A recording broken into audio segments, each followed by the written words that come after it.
In last lecture, we have started our chapter relation. Relation chapter is like a sequel of chapter 6. Sets के ऊपर ही हम आगे और जाने वाले हैं।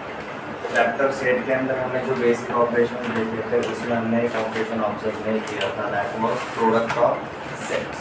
ये प्रोडक्ट ऑफ सेट्स के ऊपर हमारा कौन सा चैप्टर डिपेंड करता है? रिलेशन। तो सबसे पहले हमने कौन सा पार्ट देखना शुरू किया? Product of sets.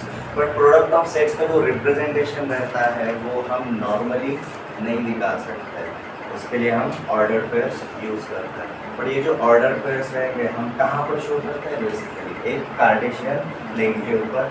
That's why product of two sets is also called as Cartesian product of two sets. हमने एक और चीज़ देखी, जब भी हम किसी सेट्स के ऊपर ऑपरेशंस परफॉर्म करते हैं हमें जो रिजल्ट मिलता है वो भी एक सेट ही होता है। Set consist of elements, but जो कार्टेशियन प्रोडक्ट ऑफ सेट्स होता है उसके अंदर एलिमेंट्स होते हैं क्या? नहीं, उसके अंदर हमारे ऑर्डर्ड पेयर्स हैं, उसके अंदर हमारे ऑर्डर्ड पेयर्स हैं। ठीक है, यहाँ तक इसे प्रूव करूँगा। आज हम क्या करेंगे? We will have some results on Cartesian product of sets.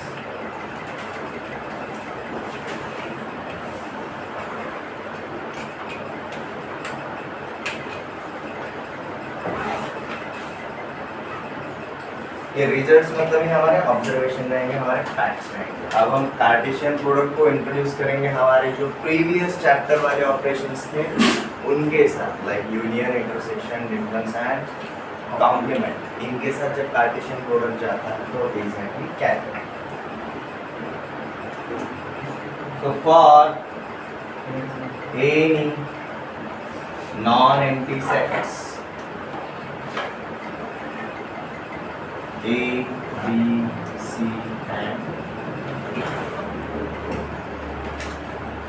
हमने कुछ नॉन एम्प्टी सेट्स अज्यूम करे, उनके ऊपर हम कुछ ऑब्जर्वेशंस करें।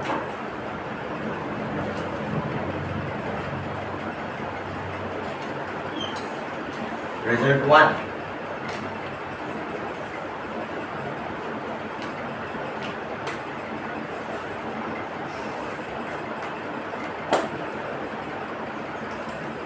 A cross B union C is equal to A cross B union with A cross C.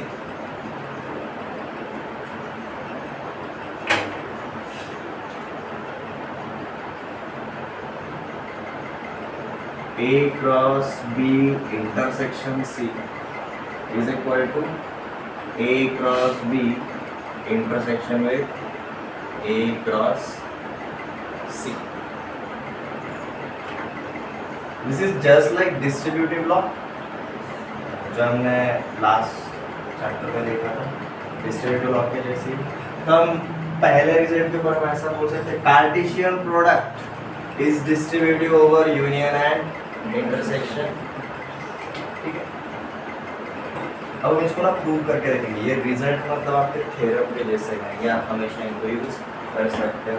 जैसे कि अगर मेरा एक ऑर्डर पेयर पकड़ लिया, let just say x, y, और मैं ये बोल रहा हूँ कि x, y belongs to A cross B union C। अब जब ये कार्टेशियन प्रोडक्ट होता है तो ये हमारा पहला सेट रहेगा और ये हमारा दूसरा वाला सेट रहेगा। और ऑर्डर्ड पेयर में क्या रहता है? पहला वाला एलिमेंट पहले सेट में बिलोंग करता है और दूसरा वाला एलिमेंट हमारा दूसरे सेट में बिलोंग करेगा। तो इसका मतलब हम ऐसा बोल सकते हैं x belongs to set A and y belongs to B union C। But B union C का मतलब क्या रहता है? If y belongs to B union C मतलब y either belong in B or in C। इसका मतलब x belongs to A and y belongs to B और y belongs to C। अभी जो and वाला पार्ट रहता है वो तो कंपलसरी है, और वाला पार्ट क्या रहता है? ऑप्शन रहता है।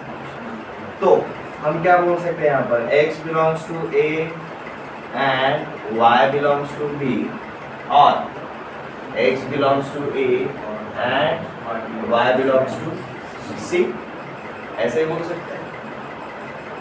अब इसका मतलब क्या होगा, x belongs to A and y belongs to b, मतलब x comma y belongs to A cross B. और का मतलब क्या रहेगा, तो ऐसे इसको हम ऐसा बोलेंगे x comma y belongs to A cross C. और एंड रहता है तो इंटरसेक्शन रहता है, और रहेगा तो यूनियन होगा, तो इसी का मतलब क्या रहेगा, x comma y belongs to A cross B union with A cross सी।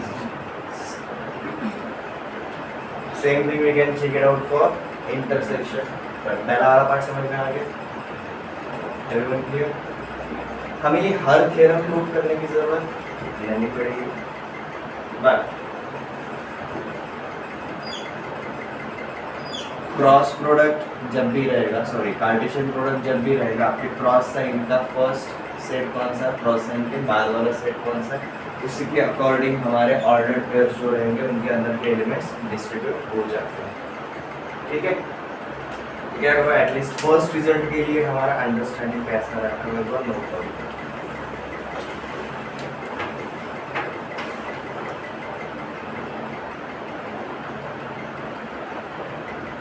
अगर हम एनडीए के लिए अगर प्रिपेयर कर रहे हैं, इट डजंट मीन कि हम 11th-12th वाला अप्रोच यूज नहीं करेंगे।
पहला रिजल्ट इसी प्रूफ में अगर हमें बोला जाता x belongs to b intersection c, अब इंटरसेक्शन c मतलब आपका यूनियन की जगह इंटरसेक्शन आएगा, इसका मतलब क्या रहेगा, y belongs to b and y belongs to c। यहाँ पर एंड आया तो यहाँ पर भी हमारा एंड आएगा, यहाँ पर भी हमारा एंड आएगा, और जब भी एंड आता है हमारा क्या रहता है, इंटरसेक्शन होता है। हमारा सेकंड वाला पार्ट भी सेम तरीके से प्रूव हो जाएगा। ठीक है, तो बेसिकली ये क्या है, ये mathematical representation of that theorem and this is linguistic, language में हम उसी थ्योरम को प्रूव करते हैं। ठीक है, अगर हमारे पास ए और B and C and D जितने भी सेट्स हैं वो अगर फाइनाइट सेट्स अगर डिफाइन रहेंगे तो हम ऑर्डर पेयर्स आराम से क्रिएट कर सकते हैं। अभी हमने सिर्फ ये नॉन एम्प्टी सेट्स अज्यूम किए, इनके अंदर एग्जैक्टली कौन से एलिमेंट्स है ये हमने अज्यूम किए क्या नहीं। नेक्स्ट रिजल्ट,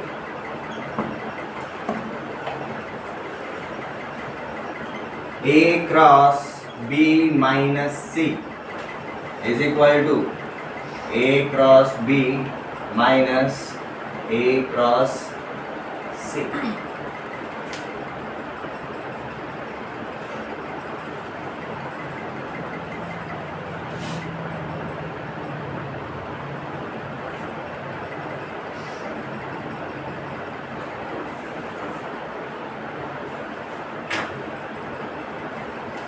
सेम हमने एक ऑर्डर पेयर अज्यूम किया x, और हमने बोला कि भाई this belongs to LHS. LHS is what A cross B minus C.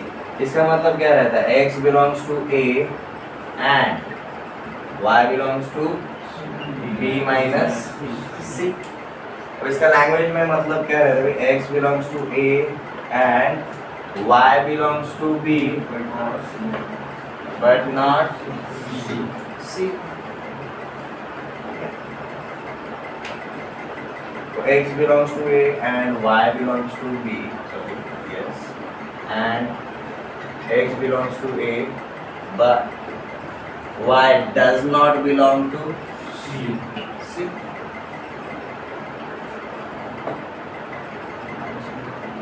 तो यहाँ पर बोलेंगे X Y जो रहेगा वो हमारा A क्रॉस B में बिलोंग करेगा एंड x, y जो रहेगा वो हमारा A क्रॉस C में बिलोंग नहीं करेगा. इसी का मतलब क्या रहेगा, x,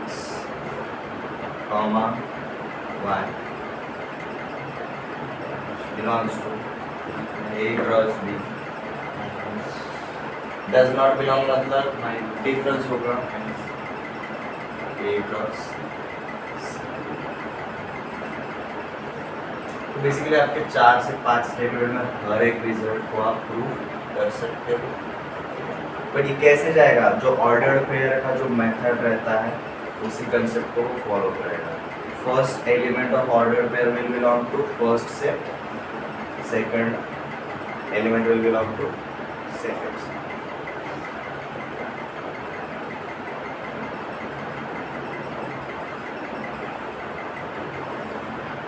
ये रिजल्ट को हम रीड कैसे करेंगे, Cartesian product is distributive over difference of sets. हमारा third result, A cross B is equal to B cross A if and only if A is equal to B. कोई भी दो sets का Cartesian product order अगर change कर दिया वो equal तभी होगा जब हमारे एक्चुअल में सेट्स इक्वल हो.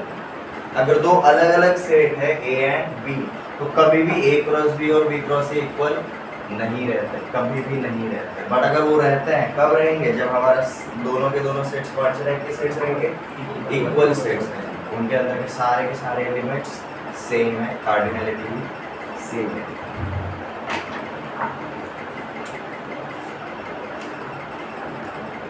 और next result is if A is subset of B.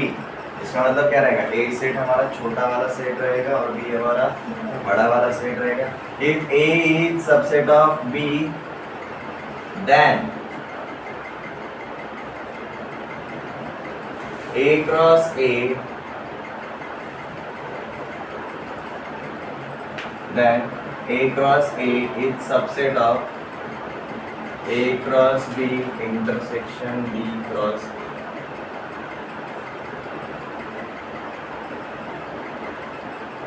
इसको एक एग्जांपल के ऊपर देखते हैं, आपको एक आइडिया आ जाएगा. लेट जैसे हमने A वाला सेट रखा है जी 1 and 2 और लेट जैसे हमने B वाला सेट रखा है जी 1, 2 and 3. A is subset of B. पहले कंडीशन के हिसाब से स्मॉल स्केल वाला एग्जांपल अज्यूम करके. अब A क्रॉस A क्या होगा, मतलब पहला एलिमेंट भी A का ही रहेगा और दूसरा एलिमेंट भी A का ही रहेगा. तो देखो हमारा A क्रॉस A क्या आता है, A क्रॉस A बनता है जी हमारा 1, 1, 1, 2, 2, 1 एंड 2, 2. आपका A क्रॉस B क्या बनेगा, देखो A क्रॉस B क्या बनेगा, पहला एलिमेंट 1 A का रहेगा, दूसरा एलिमेंट B का रहेगा. तो हमारा A क्रॉस B बन जाता है कि 1, 1, 1, 2, 1, 3, 2, 1, 2, 2 एंड 2, 3. और हमारा B क्रॉस A क्या रहेगा, अब पहला एलिमेंट इसका लेना है और दूसरा एलिमेंट इसका लेना है, तो बिकम्स 1, 1, 1, 2, 1, 2, 3, 1 and 3, 2. अब इनके बीच में क्या बोला, intersection, we are talking about common part. तो इनके अंदर कॉमन पार्ट क्या है, 1, 1 है, 1, 2 है, 2, 2 है, 2, 1 है। और कोई कॉमन पार्ट है क्या? नहीं। देखो 3, 1 इधर, 1, 3 है। ये ऑर्डर पे इक्वल नहीं है क्योंकि ऑर्डर ही चेंज हो गया। इधर 3, 2 है, उधर 2, 3 है। तो जो हमने बॉक्स बनाया वो हमारे कॉमन एलिमेंट्स है। अब देखो ये वही एलिमेंट्स है जो यहाँ पर प्रेजेंट है। तो हम ऐसा बोल सकते हैं भाई इनके इंटरसेक्शन का ये सबसेट रहेगा, ठीक है। तो ये रिजल्ट्स सिर्फ आप रीड करने के लिए मत करो, हम कोई भी स्मॉल छोटा वाला एक सेट अज्यूम करके कंडीशंस को सेटिस्फाई करके चेकआउट कर सकते। कैसे करना है वो समझ में आ गया। रिवीजन के टाइम पे आपको यही करना है, ये फॉर्मूले से रट के आपको नहीं होने वाले, ऐसे छोटे छोटे एग्जाम्पल्स लेकर आपको चलना है। यहाँ तक क्लियर है?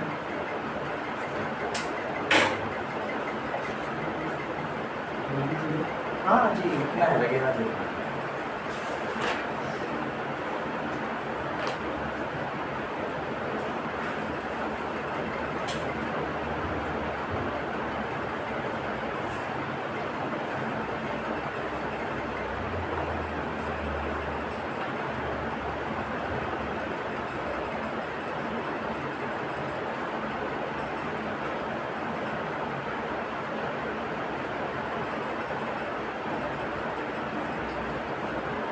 आप खुद से एग्जाम्पल अज्यूम करके चल सकते।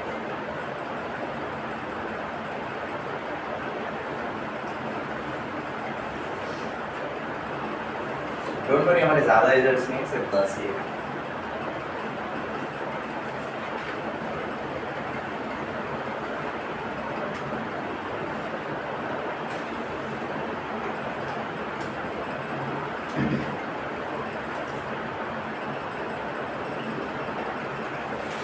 Our next is it.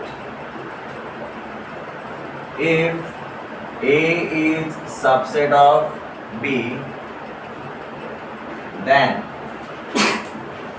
A cross C is subset of B cross C for any set C.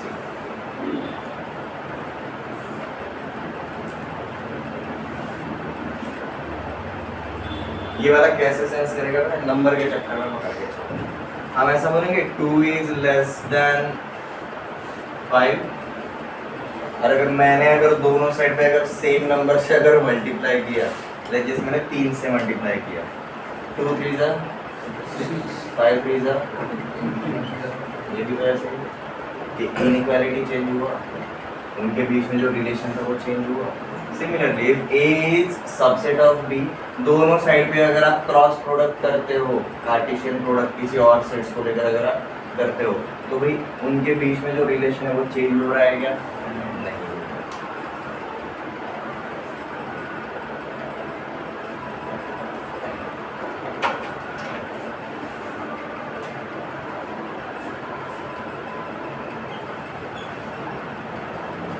Next, if A is subset of B and C is subset of D, मतलब देखो यहाँ पर आपका A और C छोटे वाले sets रहेंगे, B और D आपके बड़े वाले सेट्स रहेंगे। Then A cross C is subset of B cross D.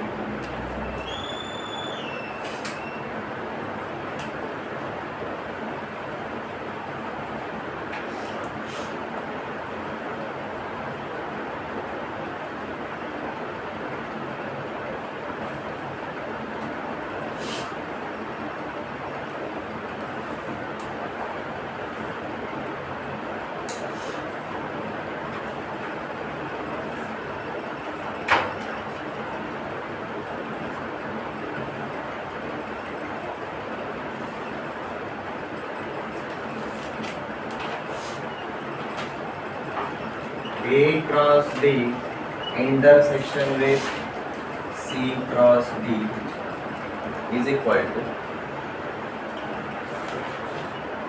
A intersection C cross with B intersection D.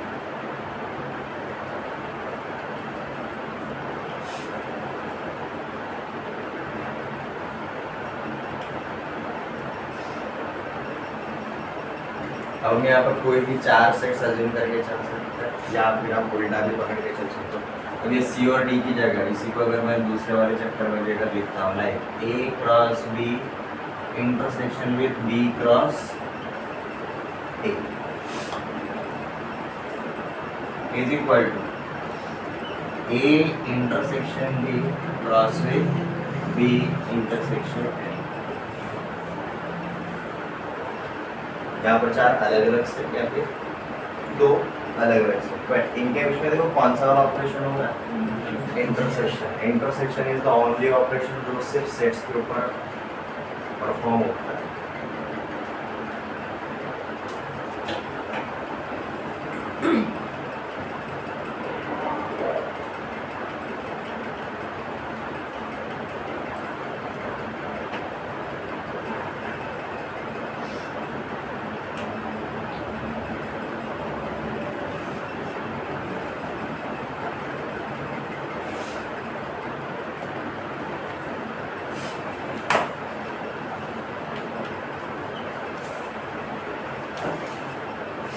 A cross B complement union C complement का complement. This is equal to A cross B intersection with A cross C। यहाँ पर क्या होगा, कौन सा वाला law apply होगा, 6th law, De Morgan's law, simply De Morgan's law apply होगा। Similarly A cross B complement intersection C complement का complement is equal to A cross B, और ये इंटरसेक्शन का क्या हो जाएगा, यूनियन हो जाता है A क्रॉस C।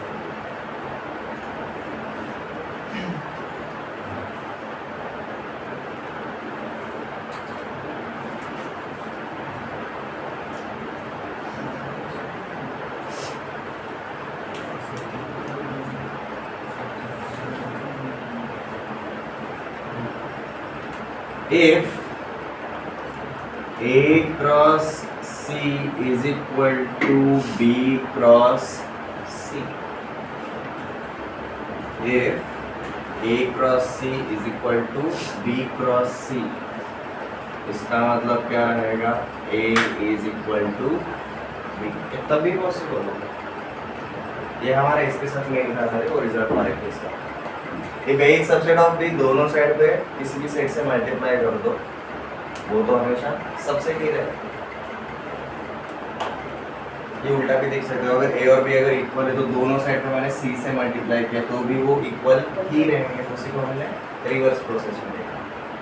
अगर ये क्रॉस प्रोडक्ट और ये क्रॉस प्रोडक्ट अगर सेम है, दोनों साइड पे हमारा जो दूसरा वाला सेट है वो हमेशा सी है। ये जो पहले वाले सेट्स रहेंगे वो फॉर श्योर क्या होने चाहिए, इक्वल रहेंगे, तब ये इक्वल होगा।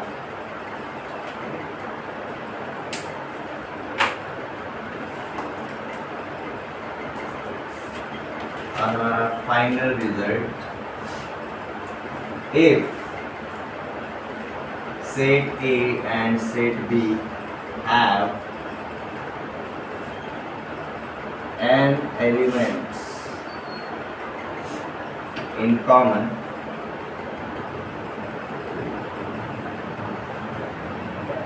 then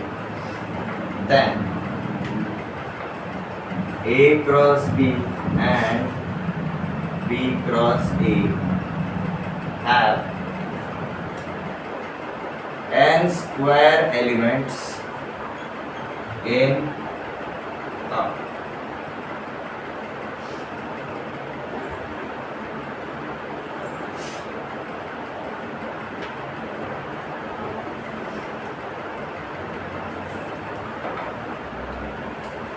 हमने जो थोड़े टाइम पहले एग्जांपल देखा था, ए को हमने 1 एंड 2 अज्यूम किया था और बी को हमने 1 2 एंड 3 अज्यूम किया था, राइट? तो दोनों के अंदर कितने एलिमेंट्स कॉमन थे? 2। और जब हमने A cross B and B cross A calculate किया, दोनों में 6 एलिमेंट्स थे, बट उनमें से कितने एलिमेंट्स कॉमन थे? 4। मतलब इधर 2 एलिमेंट्स कॉमन थे, उनके क्रॉस प्रोडक्ट में हमारे 4 एलिमेंट्स कॉमन आए।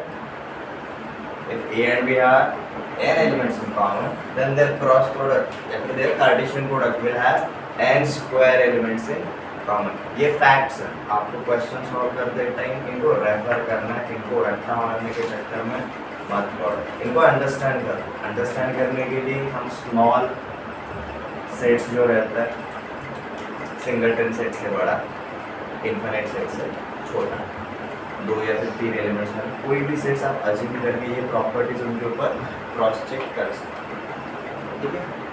यहाँ तक किसी को कोई doubt?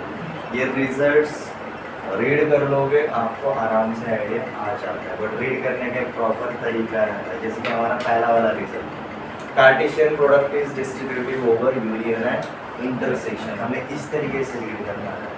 Result 2, Cartesian product is distributive over difference of sets, ठीक है? Result 3, A cross B is equal to B cross A if and only if A is equal to B, ठीक है? एंड सो रीड करने का हमारा यही तरीका होता है। यहाँ तक किसी को कोई डाउट? यस। 10 वाला नहीं समझे, एग्जाम्पल के ऊपर देखें।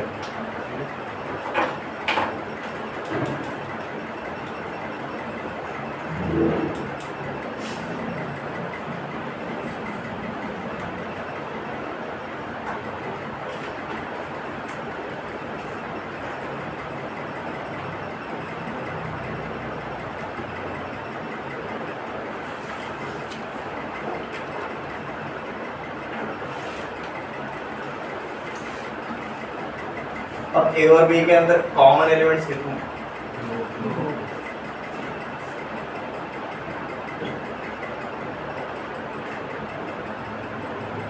ये ऑब्जर्वेशन हो गया।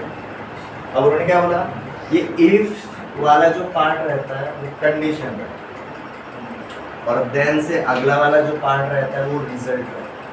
तो ये जो इफ के पहले वाला, इफ के साथ वाला पार्ट रहता है वो आपको अज्यूम करके आप सीधा चल सकते हो, बट उसके ऊपर ये देन के बाद वाला पार्ट सेटिस्फाई होता है कि नहीं, हमें वो चेकआउट करना है। अब ए क्रॉस बी फाइंड आउट कर लोगे। ए क्रॉस बी क्या आएगा?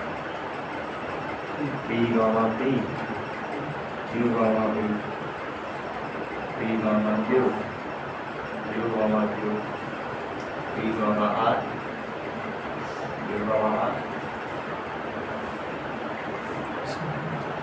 B क्रॉस A में क्या रहेगा?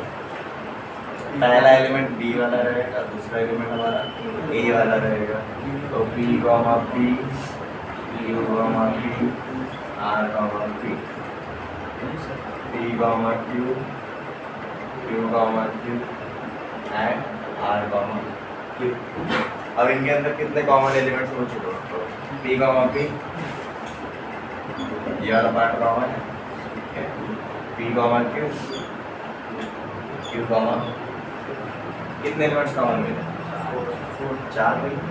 अब यहाँ पर जो कॉमन एलिमेंट्स है 4 एलिमेंट्स थे कॉमन। अब ये मैं 4 को ऐसा बोल सकता हूँ, 4 इज नथिंग बट 2 का स्क्वायर। तो उनमें इंडिविजुअली 2 एलिमेंट्स कॉमन थे, बट उनका दोनों साइड से जब क्रॉस प्रोडक्ट हुआ या फिर कार्टेशियन प्रोडक्ट हुआ तो हमें कितने एलिमेंट्स कॉमन मिले? पहले जितने थे उसका स्क्वायर। 3 रहते तो भाई हमें 9 मिलते। डबल करके मत चलो, it's not double, its square. अब ये सिर्फ एक एग्जाम्पल के ऊपर तो हमने क्रॉस चेक कर लिया, बट फिर भी मन भरता है क्या? नहीं। आप 3 एलिमेंट्स कॉमन कर रहे बड़े स्केल पे ट्राई कर, ठीक है? हमारा कार्टेशियन प्रोडक्ट ऑफ 2 सेट्स इतना ही होता है, इससे ज़्यादा हमारा और कुछ भी पार्ट नहीं होता। अब ये कार्टेशियन प्रोडक्ट ऑफ 2 सेट्स ये फाउंडेशन रखता है हमारा रिलेशन वाले कंसेप्ट। यहाँ तक क्लियर? तो रिलेशन वाला कंसेप्ट शुरू करें।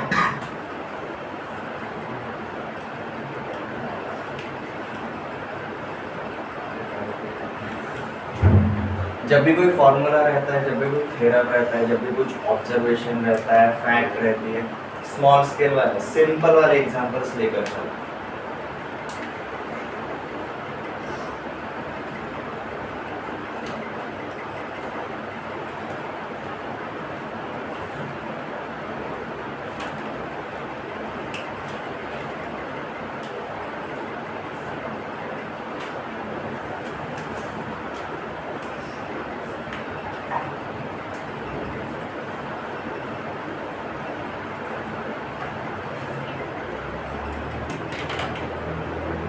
Let's start with relation। अब रिलेशन को सबसे पहले हम डिफाइन करेंगे।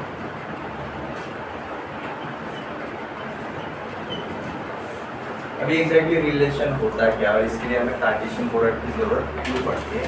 सिंपली रिलेशन मतलब हम दो सेट्स के बीच में एक कनेक्शन क्रिएट कर रहे हैं, बट ये जो भी कनेक्शन रहेगा, ये जो भी रिलेशन रहेगा, it will be a subset of their cross product, their Cartesian product. तो हम यहाँ पर स्टार्ट करेंगे। Let capital A and capital B are any two non empty sets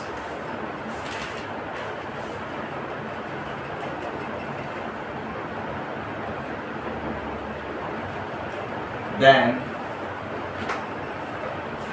relation capital R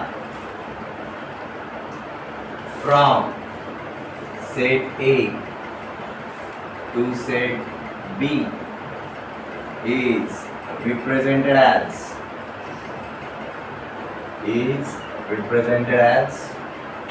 इसको दिखाने के दो तरीके हैं। अब देखो हमने रीड क्या किया है, relation R from A to B, relation R from set A to set B। इसको लिखते हैं जी हम कुछ इस तरीके से, relation R from set A to set B, ऐसा लिख सकते हैं। या फिर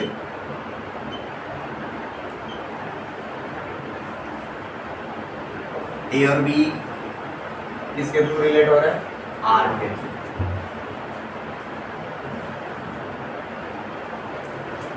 रीड कैसे करेंगे?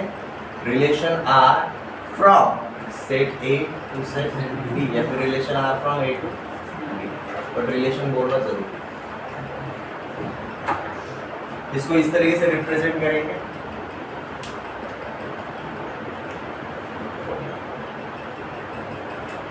Such that R, relation R is a subset of A cross B। Relation R is a subset of A cross B। मतलब देखो कार्टेशियन प्रोडक्ट सीखने के पीछे रीजन एक ही था, हमें A और B पता है, हमने उनका कार्टेशियन प्रोडक्ट कैसे करते हैं वो सीख लिया। हमारा जो भी रिलेशन R रहेगा वो हमेशा किसका पार्ट रहेगा? इसी कार्टेशियन प्रोडक्ट का ही पार्ट रहेगा, subset. R is subset of Cartesian product of two sets।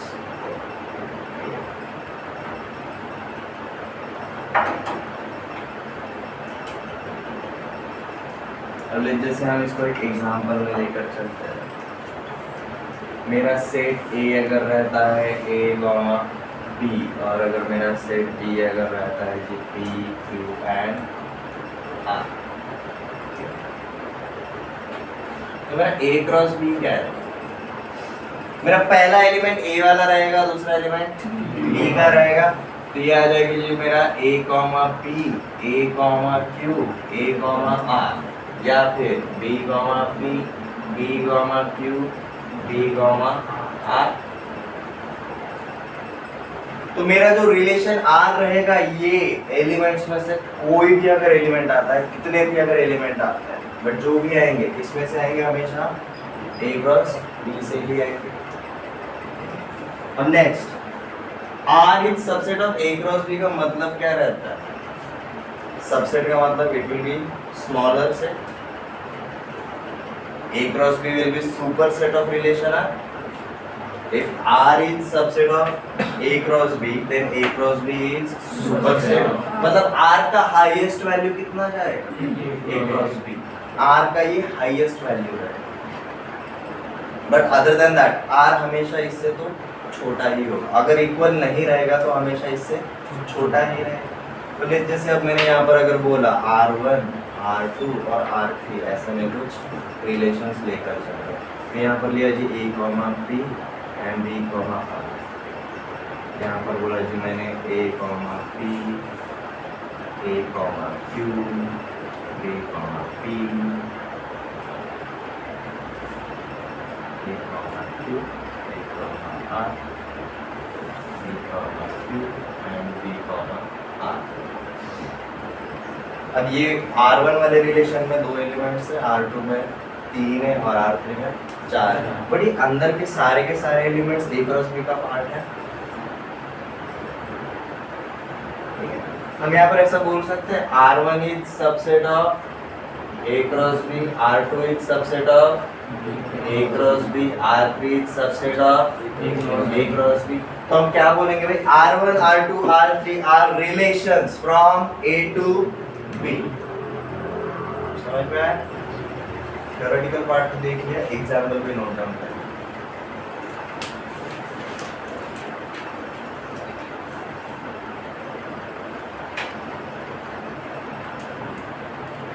R1, R2 and R3 are relations from A to B।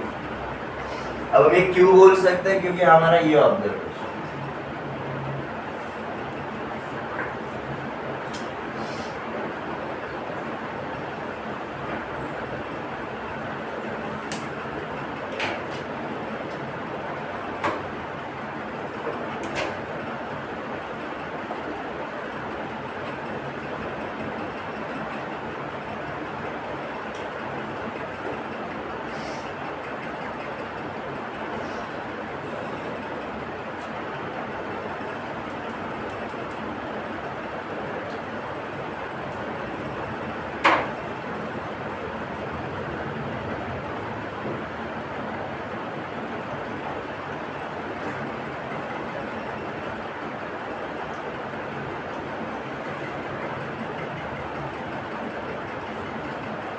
थोड़ा सा theoretical अंडरस्टैंडिंग के ऊपर जाता है।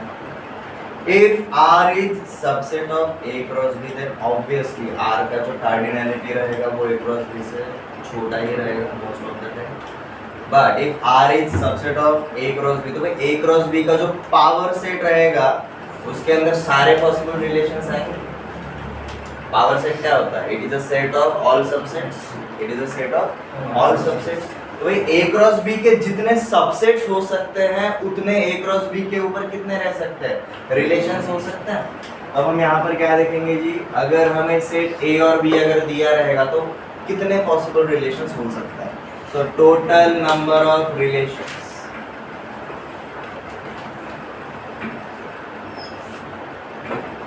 और ये total number of relations, since relation is a subset, तो basically हम क्या देख रहे हैं? Total number of subsets. Total number of subsets हमें पता है सिक्स चैप्टर में कितने रहते हैं, 2 to the power n। हमारा जो कार्डिनैलिटी रहता है उस सेट का वो हम 2 के पावर में डाल देंगे, हमारे उतने पॉसिबल सबसेट्स होते हैं, तो यहाँ पर उतने ही टोटल नंबर ऑफ रिलेशंस मिलेंगे। ठीक है, सो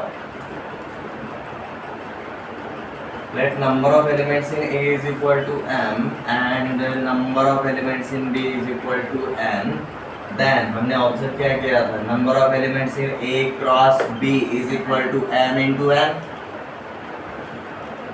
कल ही किया था ये ऑब्जर्वेशन, बराबर है? तो इसके पॉसिबल सबसेट्स कितने होंगे? then total number of relations on A cross B, ये कितना रहेगा जी? 2 to the power m into n। 2 to the power m into n। अब यही हम वापस से इसी एग्जांपल को, यहाँ पर A के अंदर 2 एलिमेंट्स थे, B के अंदर 3 एलिमेंट्स थे, तो देखो A क्रॉस B में कितना आया? 2 into 3, 6 एलिमेंट्स आ गए। तो इसके पॉसिबल सबसेट्स कितने होंगे? 2 to the power 6। 2 to the power 6। 2 to the power 6 मतलब कितना होता है? 32। कितना होता है? 32। और 2 to the power 5 होता है 64।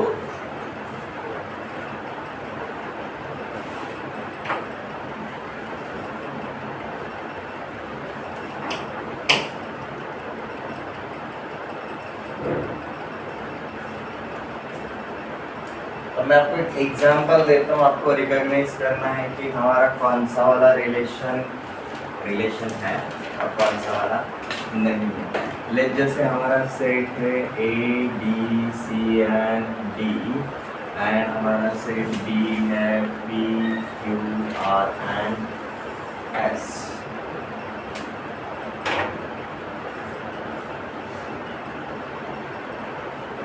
Which of the following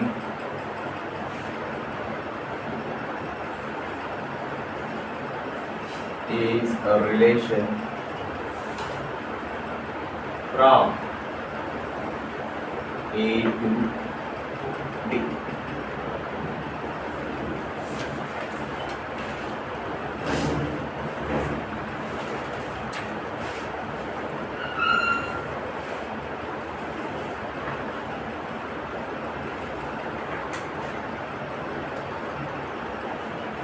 This is R1 और R2 रहेगा G।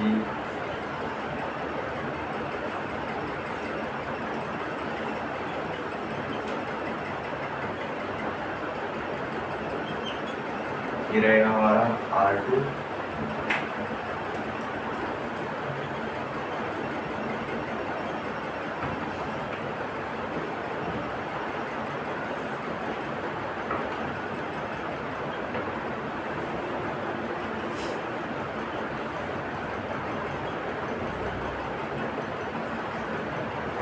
ये रहेगा हमारा R3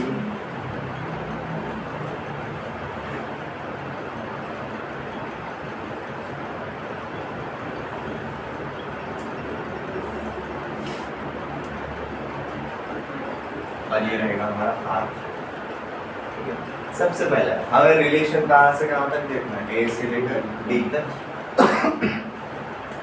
तो जो वो ऑर्डर पेयर रहेगा उसमें से पहला एलिमेंट हमारा ए वाला होना चाहिए क्योंकि वहाँ से शुरुआत हो रही है, और दूसरा वाला एलिमेंट हमारा सेट डी का होना चाहिए। तो let's have a look at R1। एक एक ऑर्डर पेयर चेकआउट करना है। ए कॉमा पी, ये ए वाला एलिमेंट है और ये बी वाला, ये ए में बिलोंग करता है, ये बी में बिलोंग करेगा। सी ए में बिलोंग करता है, एस डी में बिलोंग करेगा, डी ए में बिलोंग करता है, क्यू डी में बिलोंग करता है। तो हम ऐसा बोल सकते हैं R1 is a relation from A to B। R2 की तरफ देखते हैं, A कॉमा P, हाँ भाई, Q कॉमा B नहीं होता। तो पहला हो रहा है दूसरा नहीं हो रहा, तो हम सीधा क्या बोलेंगे, R2 is not a relation from A to B। S comma D भी पहले पे पोपट हो गया, इसका नहीं रहेगा। R4 A comma P, A comma R, A comma S, D comma R, C comma S, D comma R। Every element, every order pair का पहला एलिमेंट सेट A का है और दूसरा एलिमेंट हमारा सेट D का है। तो हम यहाँ पर क्या बोलेंगे, R4 is a relation from A to B। तो ये क्वेश्चन के ऊपर हम ऐसा बोल सकते हैं, in this question R1 and R4 are relations from A to B, but not R2 and R3.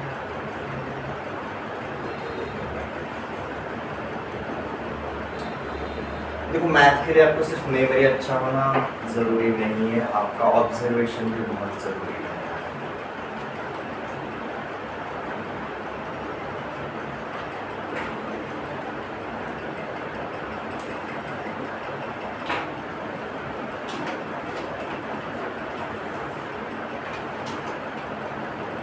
अब जब हम relation from A to B बोले तो इसको हमेशा क्या बोलते हैं, हम पहला वाला सेट और दूसरा वाला सेट थोड़ी ना बोलेंगे, इनके भी कुछ नाम रहते हैं। ठीक है, हम किसी भी पर्सन को बुलाते टाइम अगर उसका नाम पता नहीं रहेगा तो फिर उसके कुछ तो कैरेक्टरिस्टिक्स को हाईलाइट करके बोलते हैं, राइट। या वो मोटा वाला पर्सन है, जो ब्लू शर्ट पहना हुआ, उसको हाईलाइट्स करता है। Similarly, if this relation is starting from set A and it's ending on set B, तो हम भी उनको कुछ एक नाम देंगे, उनके टेक्निकल टर्म्स क्या रहता है हम वो देखेंगे।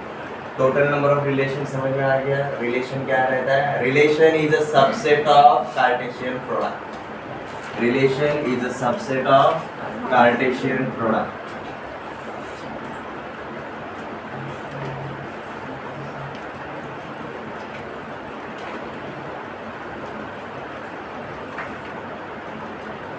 Domain and range of relation. Domain and range of relation.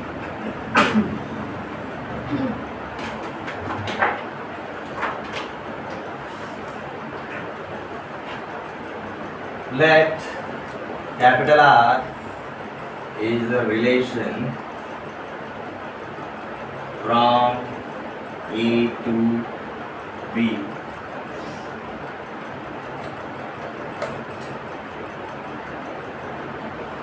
and ordered pair A comma B belongs to set belongs to relation R। अब इसका मतलब क्या रहता है भाई, हमारा स्मॉल a जो रहेगा वो सेट A का पार्ट रहेगा एंड स्मॉल b जो रहेगा वो सेट B का पार्ट रहेगा।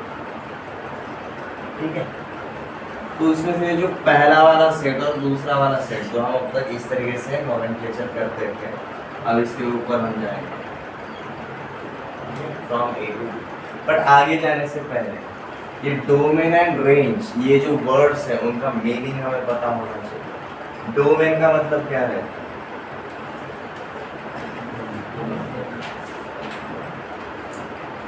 स्ट्रॉन्ग डोमेन, जहाँ पर आपका घर रहता है, मतलब what we can say you know each and every part about it, वो आपका स्टार्टिंग पॉइंट है।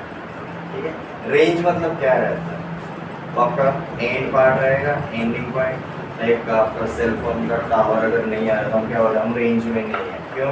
क्योंकि जो सेल फोन का टावर था it will act as a domain और होम बीकन। ठीक है, और उसका जो रेंज था, उसका जो एंड पार्ट था, it will be called as range. तो हम इसको क्या बोलेंगे भाई, ये होम मतलब ये हमारा क्या रहेगा जी, स्टार्टिंग पॉइंट रहेगा। ठीक है, और रेंज मतलब हमारा क्या रहेगा जी, कौन सा वाला पॉइंट रहेगा, it will be our finishing point. ठीक है, तो अगर मैं relation R from A to B अगर बोल रहा हूँ, मेरा रिलेशन कहाँ से शुरू हो रहा है? फ्रॉम ए कहाँ तक जा रहा है? To B. तो हम यहाँ पर क्या बोलेंगे, if R is subset of A cross B then set A is called as domain of relation R and set B is called as range of relation. इसी का मतलब क्या रहेगा, जो हमारा स्मॉल एलिमेंट, ये जो फर्स्ट एलिमेंट रहेगा वो हमेशा कहाँ पर बिलोंग करेगा? डोमेन में बिलोंग करेगा। और ये जो सेकंड एलिमेंट रहेगा वो हमेशा कहाँ पर बिलोंग करेगा? रेंज में बिलोंग करेगा। अब यही अगर आप प्रीवियस एग्जांपल में अगर देखोगे relations from A to B, तो हमारा ये वाला सेट क्या रहेगा, हमारा डोमेन रहेगा, और ये वाला सेट हमारा रेंज रहेगा। हमारा जो R1 and R4 where relations from A to B, उनके हर एक ऑर्डर्ड पेयर में पहला वाला एलिमेंट डोमेन का रहेगा, दूसरा वाला एलिमेंट हमारा रेंज वाला रहेगा। ठीक है, ये उनके नाम पड़ेगा। इसका एक एग्जांपल देखते हैं, आपको एक और एक क्लैरिटी आ जाएगा, या फिर इसी एग्जांपल के ऊपर भी आप ऑब्जर्व कर सकते हैं। ठीक है, पहले हम पहला वाला सेट और दूसरा वाला सेट बोलते थे, बट अब वैसा नहीं करेंगे। We will call it as a domain of relation R and range of relation R. कैसे पता चलेगा भाई? जहाँ से शुरू होता है वो आपका हमेशा डोमेन रहेगा, जहाँ पर आपका खत्म होगा वो आपका हमेशा रेंज रहेगा। ठीक है, और देखो ए और बी सेट की जब हमने बात की, हमारे ये दो अलग अलग सेट्स हैं। व्हाट इफ अगर मेरा डोमेन भी वही सेट है और रेंज भी वही सेट है, तब हम उसको बुलाते हैं जो relation on a set. Normally हम क्या बुलाते हैं? Relation from A to B. ये अब हमने कब बोला? जब हमारे दोनों के दोनों सेट्स अलग अलग, डिफरेंट है, डिस्टिंक्ट है।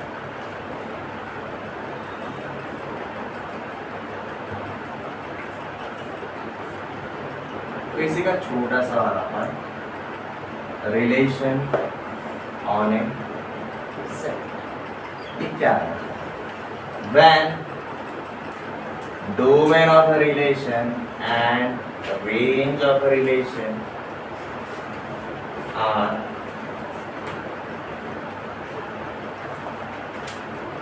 same. That is, इसी को हम कैसे लिखेंगे? Relation R from set A to set, relation R from set A to set A, मतलब देखो आपका डोमेन भी वही है और रेंज भी वही है, तो इस टाइप का जब रहता है तो हम उसको बुलाते क्या है? Then relation R is on set. बस बोलने का तरीका बदल गया है।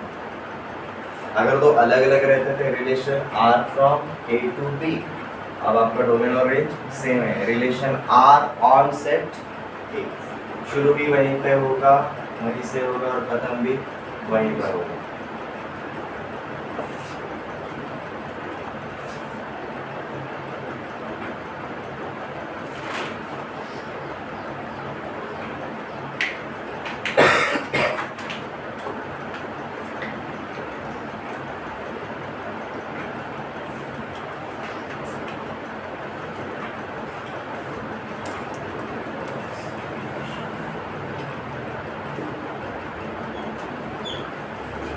Inverse relation,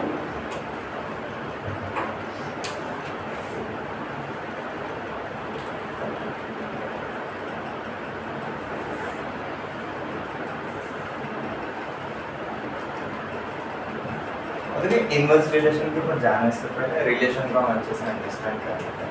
let's just say मेरा एक सेट एच है जिसके अंदर मैंने नाम लिखे जी, यहाँ पर राम है, लक्ष्मण है और उनके पप्पा जी। ये बोलो भाई हस्बैंड वाला ग्रुप है, इनके वाइफ वाला ग्रुप बनाते हैं। यहाँ पर सीखता है दशरथ की भी 3 वाइफ क्या थे, उसमें किसी भी एक को उठा लेते हैं। बस मिल गया। किसी को पता है लक्ष्मण की वाइफ का नाम क्या था? ठीक है, तो अगर मैं बोल दूं भाई relation from set H to set W, अभी R डिफाइन कैसे होगा? हमारा डोमेन क्या है? हस्बैंड है, तो हमारा रिलेशन कैसा रहेगा? हमारा रिलेशन R इस तरीके से डिफाइन होगा, यहाँ पर इज हस्बैंड ऑफ दिस।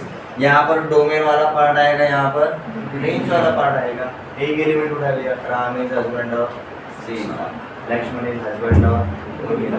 मतलब ये रिलेशन आपका H से शुरू हुआ और W पे गया।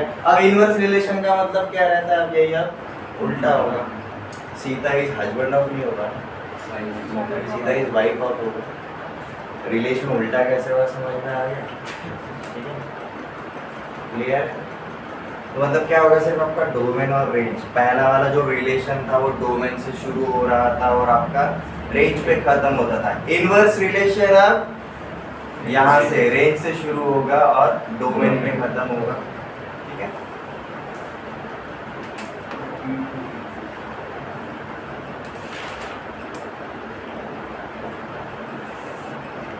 तो इनवर्स रिलेशन को अगर अंडरस्टैंड करना है हम उसको लिखेंगे कुछ इस तरीके से। If relation R from A to B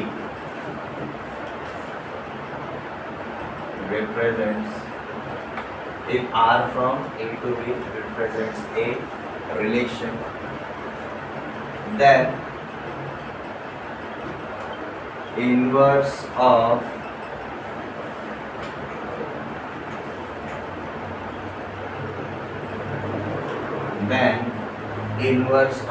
relation R is represented as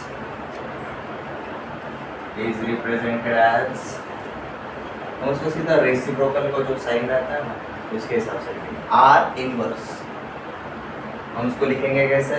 R to the power -1, but उसको हम रीड कैसे करेंगे जी? R inverse. ठीक है, if R from A to B represents a relation R, then inverse of relation R is represented as R inverse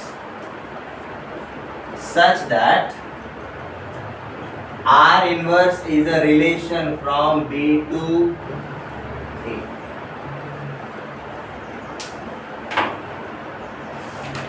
अब इसको हम domain and range के टर्म में लिखेंगे। अब हमारा जब R from A to B था तो हम यहाँ पर क्या बोलते थे, डोमेन ऑफ रिलेशन R क्या था हमारा, सेट A था, and range of relation R क्या था हमारा, सेट B था। उन्होंने R इनवर्स को कैसे डिफाइन किया, R inverse is from B to A, तो अगर R इनवर्स जो रहेगा वो हमारा B से लेकर A तक रहेगा। अब यहाँ पर R इनवर्स शुरू कहाँ से हो रहा है, B से, मतलब R इनवर्स के लिए डोमेन क्या रहेगा, B रहेगा, और रेंज क्या रहेगा, A रहेगा। तो जो A रहता है it becomes range of R inverse, और ये जो सेट B रहता है it becomes domain of R inverse. अब देखो ये सेट A और B को ना दोनों साइड में देखो, इसको R के रिस्पेक्ट में देखो और इसको R इनवर्स के रिस्पेक्ट में भी देखो।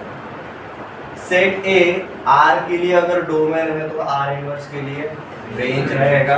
सेट B अगर R के लिए वो रेंज है तो R इनवर्स के लिए डोमेन रहेगा। तो बेसिकली क्या होगा, आपका जो ऑर्डर पेयर रहेगा उसका ऑर्डर अब चेंज हो जाएगा, इसका ऑर्डर अब चेंज हो जाएगा। इसको हम एक एग्जांपल के ऊपर देखते हैं और एक क्लैरिटी आ जाएगा। लेट जैसे मेरा सेट है जी 1 एंड 2 और मेरा सेट B है जी A B एंड C, और मैंने अगर एक R अगर डिफाइन किया रहेगा 1, A 1, B 2, B and 2, C। मुझे बात बताओ, ये R from A to B है कि नहीं, पहला एलिमेंट सेट A वाला है और हर दूसरा एलिमेंट आपका सेट B वाला है। तो अब इस रिलेशन का इनवर्स क्या होगा, ऊपर 1, है ना, तो ये हो जाएगा A, 1 B का हो जाएगा B, 1 2, B का हो जाएगा B, 2 C का हो जाएगा C, 2। अब ये जो हमने R इनवर्स फाइंड आउट किया, इसमें से पहला एलिमेंट हमारा सेट B का है और दूसरा वाला एलिमेंट हमारा सेट A का है। तो इनवर्स का मतलब क्या होता है, जो ऑर्डर रहता है वो सिर्फ चेंज हो रहा है, ठीक है, एक्सचेंज ऑफर चल रहा है उनके बीच में। यहाँ तक क्लियर है। इनवर्स रिलेशन डोमेन से रेंज, रेंज से डोमेन जो आएगा वो हमारा, ठीक है, बट रेंज से डोमेन हम कभी भी नहीं बोलते, हम सीधा उसको इनवर्स रिलेशन बोल के चलते। तो ये स्टेटमेंट लिखने के बाद सबसे पहले ये वाला पार्ट लिख लो। अगर R from A to B है तो R inverse from B to A है। हमने सेट A और B को किस तरीके से डिफाइन करा है, अगर ये नहीं समझ में आ रहा है तो इसको हम प्रॉपर और अच्छे तरीके से लिखते हैं।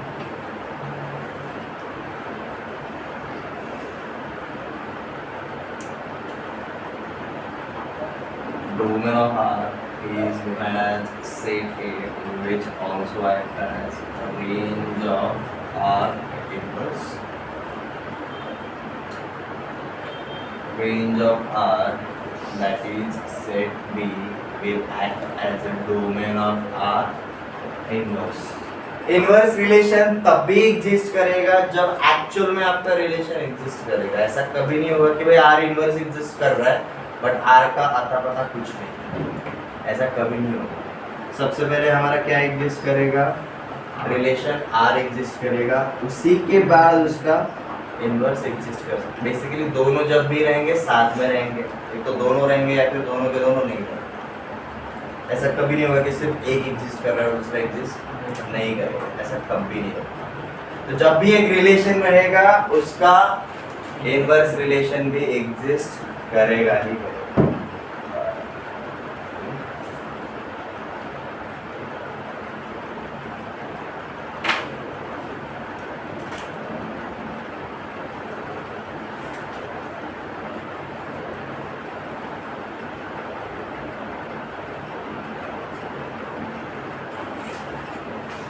क्वेश्चन करते हैं,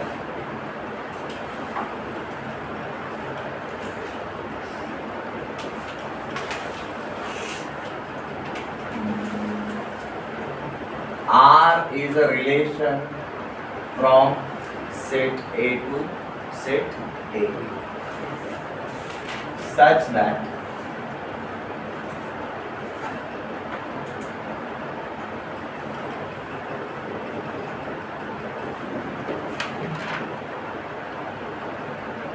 A is a set of natural numbers. A is a set of natural numbers. R is a relation consisting ordered pair x comma y such that x and y ये किसका पार्ट है? x and y हमारे set A में belong करते हैं and x plus 2y is equal to 10. X plus 2 times of y is equal to 10. अब आपको बोला है find R and R inverse. Also domain and range of R and R inverse. उनके domain and range भी हम find out करेंगे.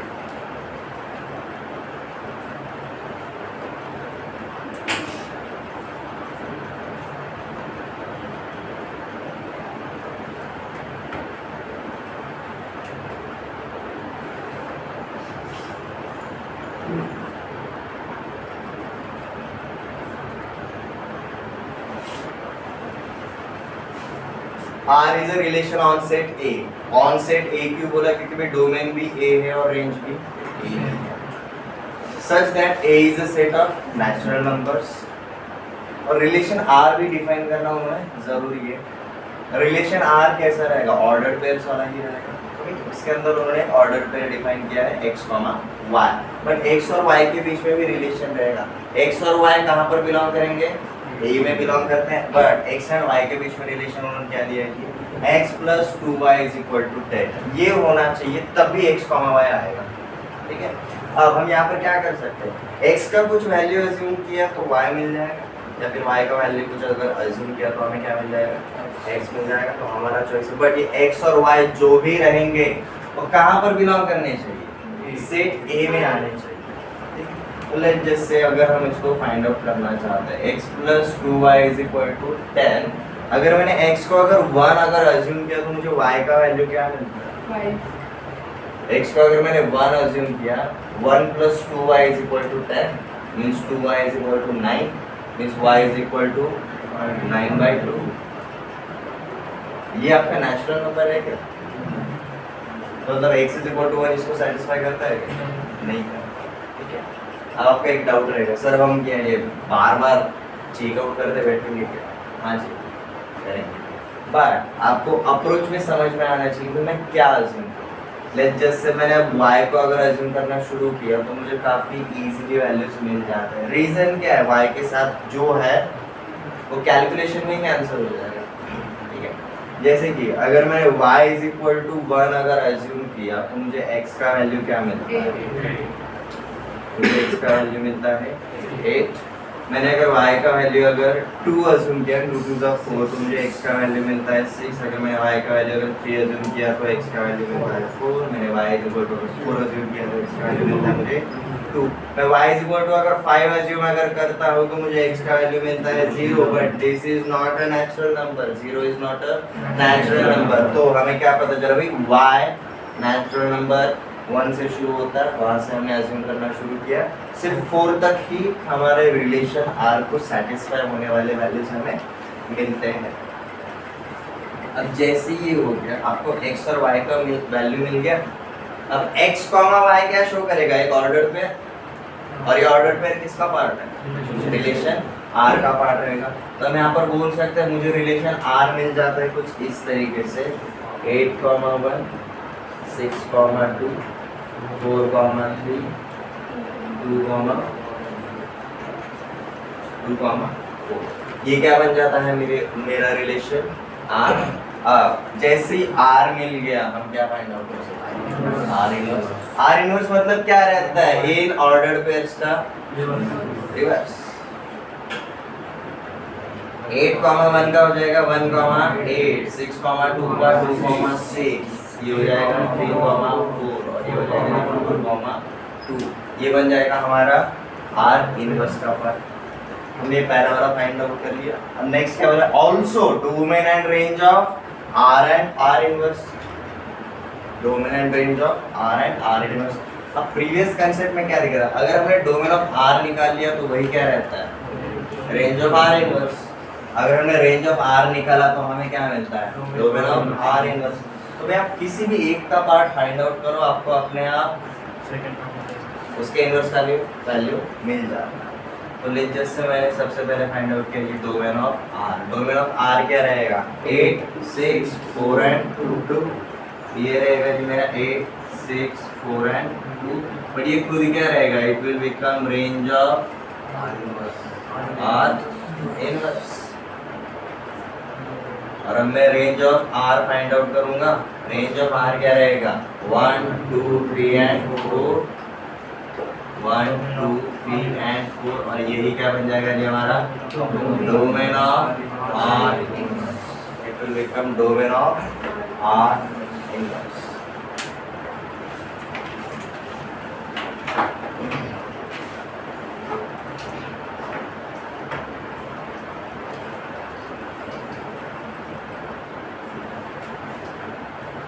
ऐसा एक same question, not like same, not exactly same, थोड़ा सा हट गया, बट इसी टाइप का क्वेश्चन मैं आपको होमवर्क के लिए देता हूँ, आपको ट्राई करना है। क्लियर है?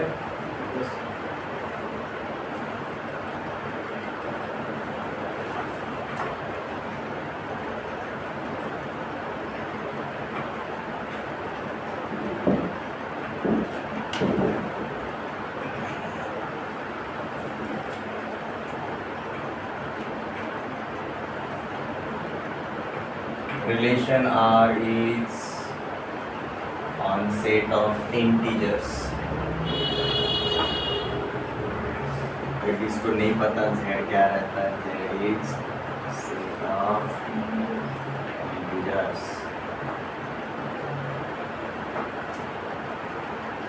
R is made of x comma y such that x and y belongs to set of integers and x square plus y square is equal to 21. x square plus y square is equal to 21. आपको क्या करना है, आपको वही करना है जो हमने उस क्वेश्चन में किया है। आपको फाइंड आउट करना है, find r and r inverse, also their domain and range. Also their domain and range. ये क्वेश्चन ट्राई करो। बहुत सारे स्टूडेंट इसमें गलतियाँ फॉर श्योर करेंगे। फर्स्ट आपका ऑब्जर्वेशन कीन होना चाहिए, बारीक होना चाहिए। प्रॉब्लम क्या होता है पता है, हम ना बड़ी चीज़ों को इग्नोर नहीं कर सकते क्योंकि बड़ी चीज़ है, इफेक्ट पड़ता है। हमसे कौन सी चीज़ें छूट जाती है जो स्मॉल स्केल वाली है, छोटे छोटे डिटेल्स हैं।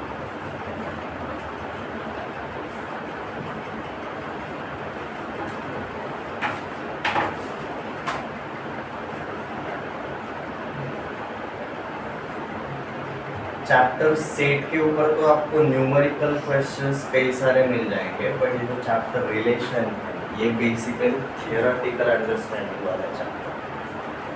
क्यों? क्योंकि भाई जैसे सेट ने एज अ फाउंडेशन एक्ट किया फॉर अवर चैप्टर रिलेशन, वैसे ही रिलेशन एक फाउंडेशन की तरह एक्ट करेगा for our next chapter that is function.